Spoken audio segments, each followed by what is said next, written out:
사람이 살아가다 보면요, 실수할 때가 있습니다.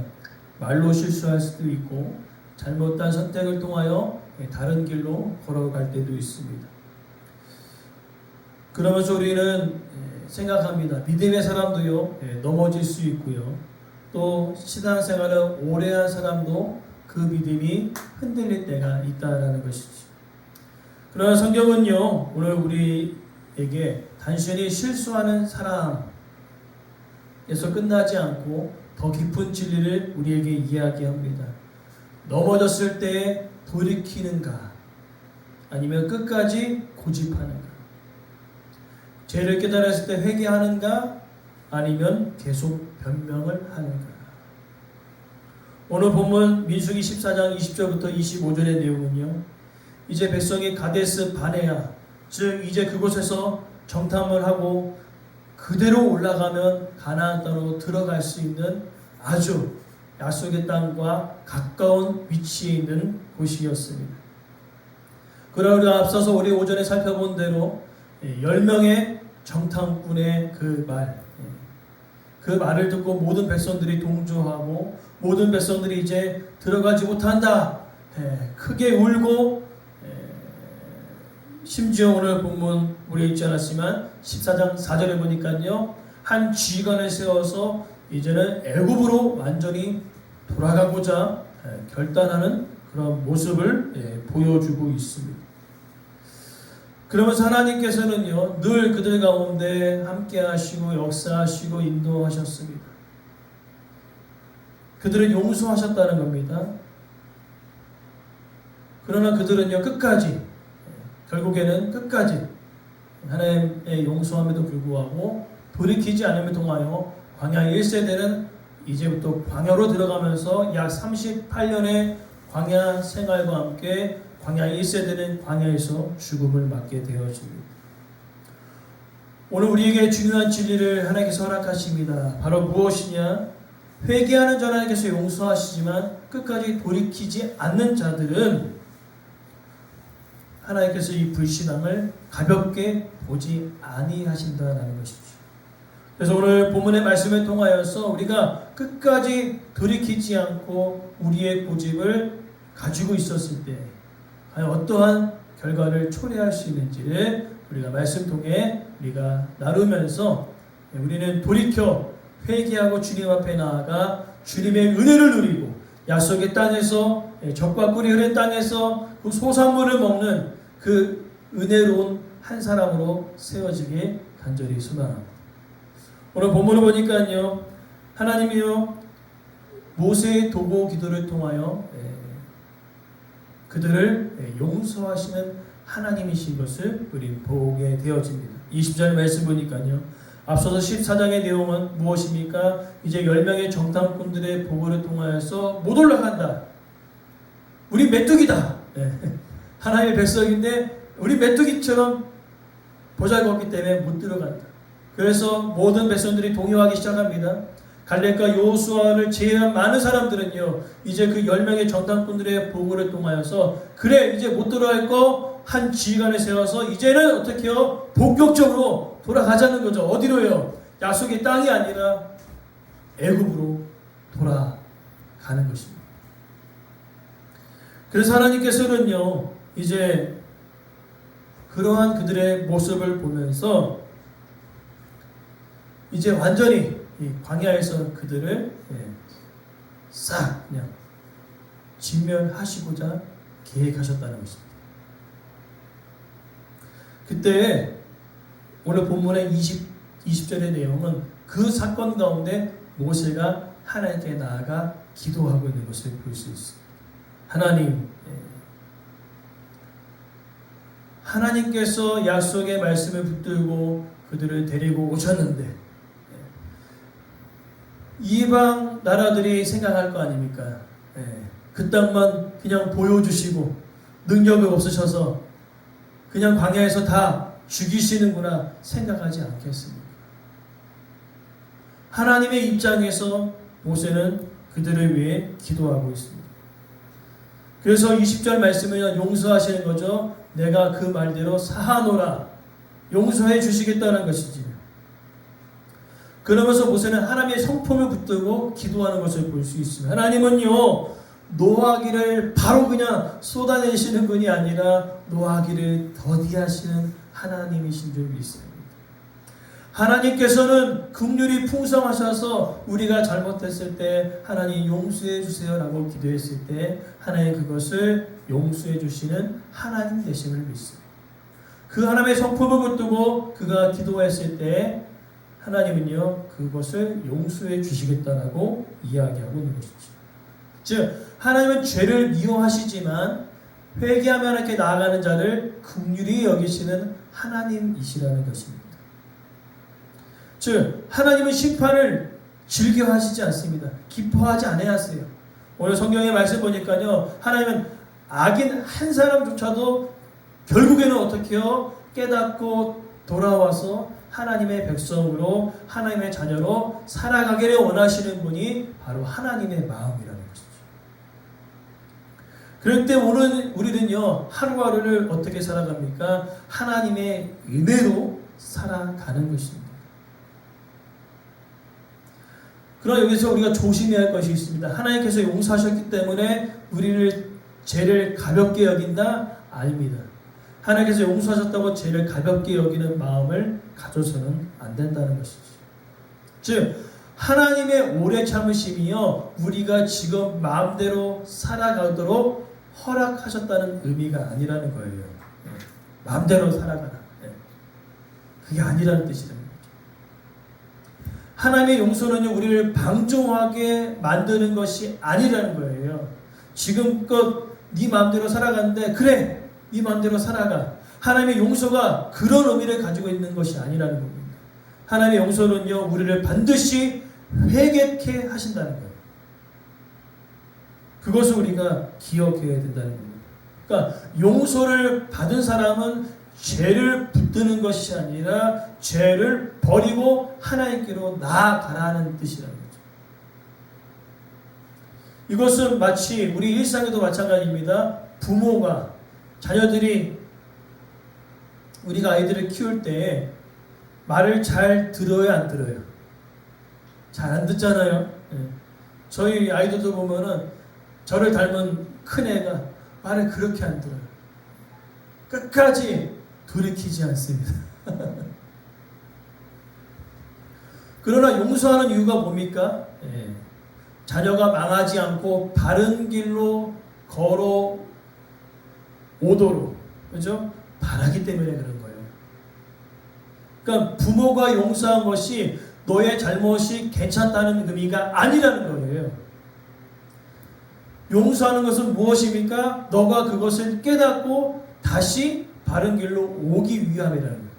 그러니까 하나님의 용서하심은요 우리가 제약된 길로 걸어가는 것을 용납하시는 것이 아닙니다.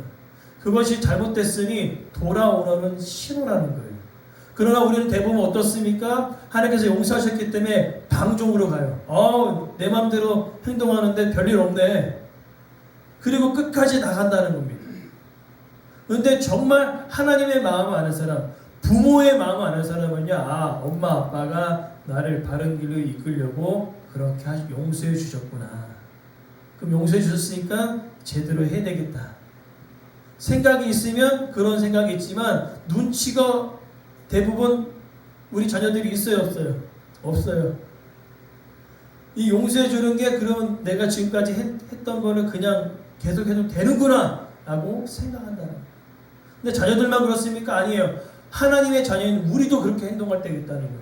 오늘 하나님께서 모세의 기도를 통하여 이스라엘 백성들의 죄를 용서해 주신 것은 너희들의 행동이 옳다라는 의미가 아닙니다. 잘못됐다라는 거예요. 그러니 뭐예요? 돌이키라는 그 사인인데 이스라엘 백성들은 그 사인을 그냥 지금까지 늘 원망하고 늘 불평하고 늘 교만한 그대로 살아가도 되겠구나 라는 그것으로 인식했다는 것이죠. 그래서 문제는 그래서 우리가 두 번째로 살펴볼 것은 끝까지 돌이키지 않는 불신앙은요 하나님을 멸시하는 행동으로 나아가게 된다는 겁니다. 21절부터 23절에 보니까요 여기 중요한 단어가 22절에 있습니다. 이스라엘 백성들이 하나님의 명령을 몇 번이나 10번이나 번복했다는 뜻이죠.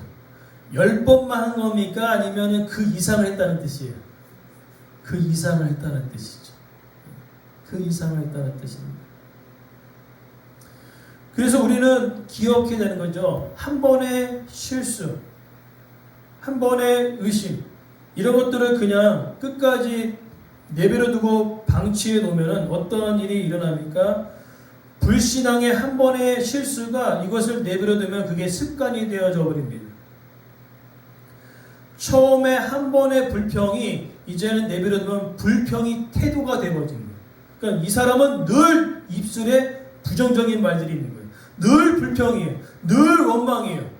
왜 그렇습니까? 한 번 불평했던 그것들을 바로잡지 아니하는 사람은요, 이게 불평이 습관이 된 거죠. 원망이 습관이 되어버린 사람이 될 수 있다는 거죠.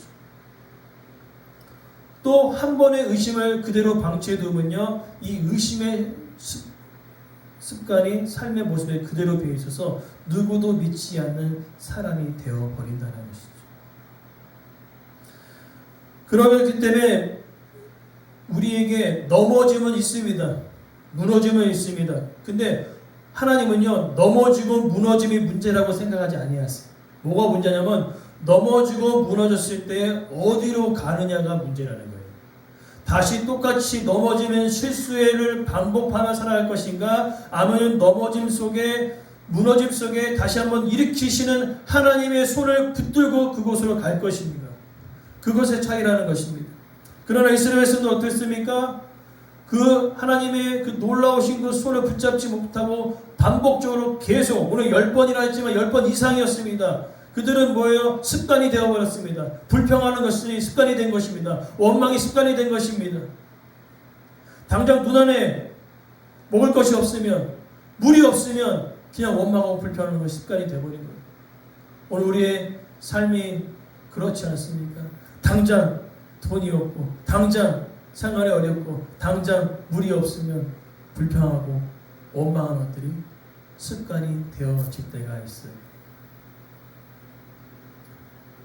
오늘 소망하는 것은 그게 습관이 아니라 넘어져도 무너져도 없어도 당장 없어도 앞선에 하나님께서 물을 주셨고, 앞선에 땅을 주셨고, 앞선에 만나를 주신 그 하나님을 여러분 다시 한번 신뢰할 수 있는 저와 여러분 되어지길 간절히 소망합니다. 우리 자녀들도 마찬가지예요. 맨날 당장 없는 것만 찾잖아요.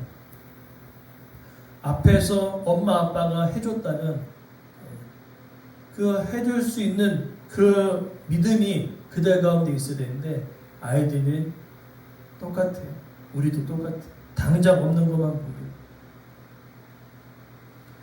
그래서 이 습관, 그래서 하나님을 멸시하는 데까지 이어지는데, 이 하나님을 이 멸시한다라는 그 의미는요, 오늘 본문에 무슨 이야기를 내포하느냐, 대놓고 욕했다라는 그런 의미가 아니라, 따라합시다. 하나님을 가볍게 여긴다.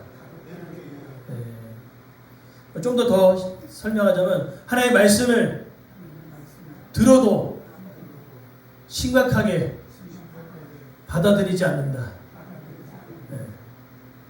심각하게 받아들이지 않는 겁니다. 하나님의 은혜를 경험하고 그냥 잊어버리죠. 그런데 이것은요, 우리의 신앙에 그대로 나타납니다. 우리 아이들을 보면 알 수 있어요. 심각하게 여기지 않아요. 아빠의 말을 가볍게 여기고 엄마의 말을 가볍게 여길 때 계속 참고 오다가 어떤 일이 일어나죠. 엄마 아빠의 매를 경험하게 되는 거죠. 끝까지 가볍게 여기고 심각하게 받지 않는다는 것입니다. 오늘 말씀을 준비하면서 저희 어렸을 때의 모습, 또 저희 어렸을 때의 모습을 그대로 빼닮은 우리 큰애를 봅니다. 이제 큰 아이이기 때문에 가장 먼저 이제 방을 꾸며줬어. 그럼 그 방을 꾸며줬으면 방에 대한 책임이 누구한테 있는 거죠? 큰애 아이에게 있는 것입니다. 방을 지저분하게 해서 방을 치워야 할 권리가 누구에게 있는 거죠? 내게 있는 것이 아니라 민서에게 있는 거거든요. 그러면 제가 이제 항상 갔다 오면 방이 깨끗할까요? 전쟁터일까요? 늘 전쟁터예요. 늘 전쟁터. 그러면 얘기합니다. 민서야, 치워라. 그 방은 너의 방이니 너에게 권리가 있다. 치워야 할 권리가 있다. 그러면 치우긴 해요. 치우는데 어떻게 치우냐면은 방에 있는 모든 짐을 마루로 집어 던집니다. 그리고 다 치웠대요. 그러면 뚜껑이 열리는 겁니다. 오늘 우리가 그렇게 할 때가 있는 것입니다. 하나님의 말씀을 너무나 가볍게 여긴다는 거죠. 심각하게 받아들이지 않는다는 것입니다. 그래서 어떤 일이 벌어지느냐, 말씀을 듣는데 삶이 바뀌지 않았다면 이건 우리가 좀 곰곰이 생각해 봐야 한다는 거죠. 기도한다는 걸 알고 있는데 계속 기도를 미루고 있다? 그럼 우리를 돌아봐야 된다는 겁니다. 그래서 우리의 입술에 두 가지 단어를 여러분들이 반드시 기억하십시오. 나중에와 지금. 하나님의 말씀을 가볍게 여기는 사람의 특징은요, 나중에라는 단어가 늘 입에 붙어요. 말씀을 통해 기도합시다. 나중에 해야지. 예배를 사모하면서 여러분 각자의 삶 속에 예배자의 삶을 살아가기 원합니다. 나중에 해야지. 나중에. 그러나 하나님의 말씀을 가볍게 여기지 않는 사람은요, 지금 행동한다는 거죠. 부모의 말을 가볍게 여기지 않는 친구는요, 엄마가 청소해라 그러면 예! 하고 바로 청소로 들어갑니다. 그러나 가볍게 여기는 사람은요, 무시하는 애들은요, 네! 하고 나중에. 오늘 이스라엘 백성들의 특징은요, 10번 이상 뭐 했습니까? 나중에 원망과 불평이 끊임없이 그들의 삶 가운데 나타났다는 것이죠. 하나님의 말씀을 들었음에도 바뀌지 않았다는 거예요. 삶. 그렇다면 그들의 삶의 마지막은 어떨까요? 오늘 보면 23절부터 25절의 내용을 보니까요, 끝까지 돌이키지 않는 자는요, 약속의 자리에 참여할 수 없어요. 오늘 본문 보니까요, 하나님께서 말씀하십니다. 23절에 나를 멸시하는 사람은 한 사람도 그것을 보지 못하리라. 하나님의 말씀을 가볍게 여기고 그 말씀에 순종하지 못하고 끝까지 돌이키지 못하는 자들은요, 약속의 땅을 들어갈 수 없다라고 이야기하는 것입니다.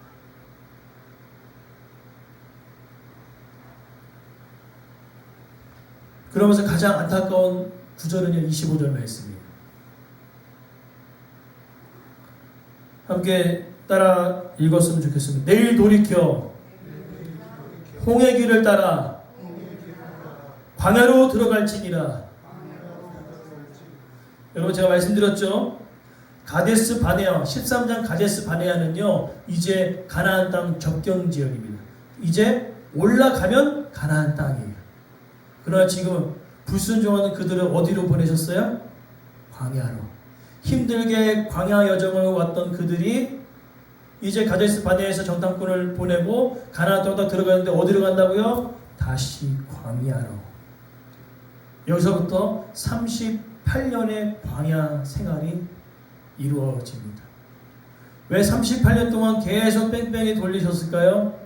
끝까지 돌이키지 않는 그들은 오늘 본문의 말씀과 같이 한 사람도 가나안 땅에 들어가지 못했습니다. 여호수아와 갈렙을 제외하고. 그렇기 때문에 여러분 끝까지 돌이키지 않는 자들은요, 하나님의 약속의 자리에 참여할 수 없는 거예요. 오늘 소망하는 것은 여러분 하나님께서 용서하셨을 때에 그 행동이 잘했다는 그 의미가 아니라 잘못했으니 돌아오라는 회개의 요청으로 우리가 믿음으로 받으시길 간절히 소망합니다. 돌이켜야 돼요. 그래서 결국 어떻게 합니까? 가나안 땅에 들어가는 그 은혜가 저 여러분 가운데 있기를 간절히 소망합니다. 그러면서 여러분 정말로 한 번 더 우리가 살펴볼 것은 24절 말씀이죠. 또 그러나이네요.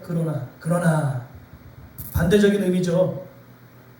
들어가지 못하는 사람이 있는데 그 중에 들어가는 사람이 있다고 얘기합니다. 자, 그러나 내 종 갈렙은 마음이 달랐다. 여러분, 오늘 본문의 핵심은 바로 이것입니다. 마음이 달랐어요. 무엇입니까? 하나님께서 그들을 용서하셨을 때에 우리가 그냥 지금 이 잘못된 행동들을 그대로 해도 되는구나라고 생각했던 대부분의 사람들의 마음이 아니라 갈렙은 하나님의 마음을 알았어요. 하나님께서 용서해 주셨네. 그렇다면 내가 회개하고 약속의 말씀을 붙들고 나가야지. 다른 마음이었다는 거예요. 마음이 완전 달랐다는 것입니다. 많은 사람들은 하나님께서 용서하셨음을 그냥 방종의 기회로 삼았지만 갈렙은 달랐습니다. 약속의 말씀을 믿었고요. 그것을 회개의 기회로 삼아 그는 약속의 땅을 차지하게 되었다라는 것이죠. 그러기에 하나님의 오래 참으심을 방종의 기회로 삼을 것이 아니라 회개의 기회로 삼을 수 있는 저 여러분의 삶이 되어지길 간절히 소망합니다. 마음이 달랐다는 거예요. 그러하게 오늘 우리의 삶 속에 반복되어지는 것들이 무엇이 있는지를 우리 신앙생활 통해 좀 살펴봤으면 좋겠습니다. 내가 무엇을 반복하고 있는지.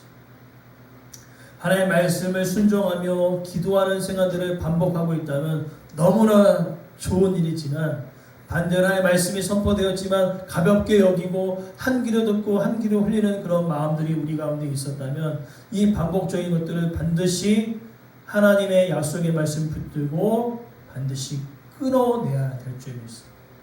끊어내지 아니하면, 끝까지 돌이키지 않으면요, 오늘 본문의 메시지는 약속의 땅에 들어갈 수 없습니다. 그리고 하나님은 사랑이 많으신 분이세요. 하나님 또한 공의의 하나님이십니다.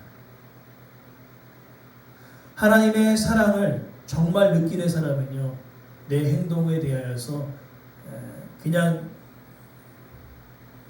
내버려 두고 그냥 내 마음대로 그렇게 행동하는 그런 사람이 아니라, 정말 하나님을 사랑하는 사람은요, 부모가 무엇을 기뻐하는지 아는 사람이 정말로 부모를 사랑하는 자녀가 아닙니까? 마찬가지로 하나님이 정말 사랑하는 사람은요, 하나님께서 무엇을 기뻐하시는지 아는 사람이에요.